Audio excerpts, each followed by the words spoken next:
violence experienced by female travelers, we're going to continue with Isis Díaz-Carrión and her chapter. Hi, good morning, afternoon, or evening, depending on when you are. I want to thank all people involved, especially to Paola, Heather, and Claudia for their precious leadership in this adventure to achieve this necessary book. I have prepared some diapos, but I will not use them because I feel very confident I will be able to capture your attention for about the 7 minutes that my participation will last. So I will just introduce a little bit the chapter just to lure you, I hope. So first of all, I have to recognize that I have been fan of many different outdoor sport and recreation activities, and mountain bike is one of them, and that is the topic I explore in my chapter. So that was my main motivation, especially to make visible constraints experienced by me and by other women who practice mountain bike tourism in Mexico. Therefore, in this chapter, I expose why gender still matters in quotidian life, especially while practicing outdoor recreation activities. This in a context like the Mexican one that is characterized as a very traditional society, where women are exposed to different kinds of violence, and this situation has been unfortunately increased during the last decade as a result of insecurity and violence in Mexico due to this drug war. As a consequence, the risk of becoming victim, and particularly of gender violence, becomes a very crucial concern for a lot of women practicing mountain bike tourism. The study of public spaces and its close relation to societies has a rich tradition in social studies. During the last decade, diverse scholars have studied it considering gender mainstream. So some gender and tourism studies have noted different constraints in the use of both public spaces and the practice of outdoor sport or activities by women. This is a constant for traditional and non-traditional societies, but it is obviously amplified in those traditional like the Mexican one.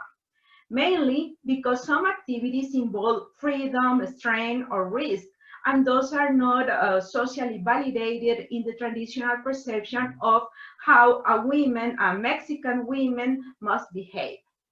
Some scholars have focused on constraints regarding lack of safety or insecurity in tourism spaces. So this leads to the change of patterns that could affect the practice of the activity or to avoid the solo travel, just as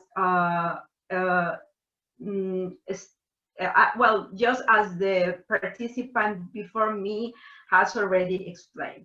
But in one way or in another, those are very important restrictions. So high levels of violence and crime incidents in Mexico have, as I've already told, increased the perception of insecurity and other risks in public spaces. Despite this situation affecting women and men, risk perception and fear tend to be gendered, and women have specific concerns about their safety in public spaces. So Mexican women who practice mountain bike tourism are highly worried about rape and sexual harassment. This is consistent with the growing attention to sexual violence too, as one of the main risks that female tourists have to deal and ponder that are already reported by several scholars. So even though sexual violence is not only experienced by women, in Mexico, it is just considered to happen to them, as one of the participants, Adriana, recognized. So according to Adriana, sexual harassment can take several forms. One form refers to close physical, undesired contact, but it can also be verbal.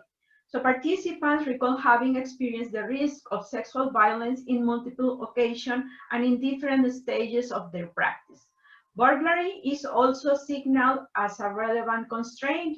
So in the case of the participants, women think that this risk is also experienced by their male peers, but it also can be gender, as I explore in the chapter. And for senior women, vertebrae is considered as one of the most important constraints, especially with aging.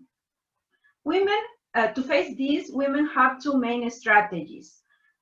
So one of them is to avoid the only women trips, but this, in my opinion, this reinforces the vulnerable women construct and perpetuates women exclusion from outdoor spaces. While other female riders choose to cycle alone, and despite the prevalent perception of insecurity, while defending their right to enjoy the outdoors. Both strategies involves a lot of violence, as you can already imagine. So to conclude, I will highlight that similar to what has been discussed in the literature, women tourists self-restrict when visiting an area or taking part in an activity when they perceive the place is risky. In the case of the participants, all women, but especially young women, are discouraged to cycle alone or in groups of only women rides.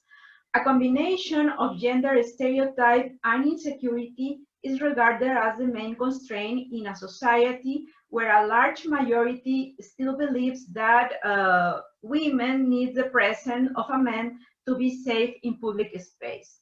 Entonces, si eres una mujer, no puedes andar sola. Y andar sola significa también andar en un grupo de mujeres. So you can't just be alone or with other females, because even if you are in a group of females, you are still considered, on all the females in that group are still considered alone.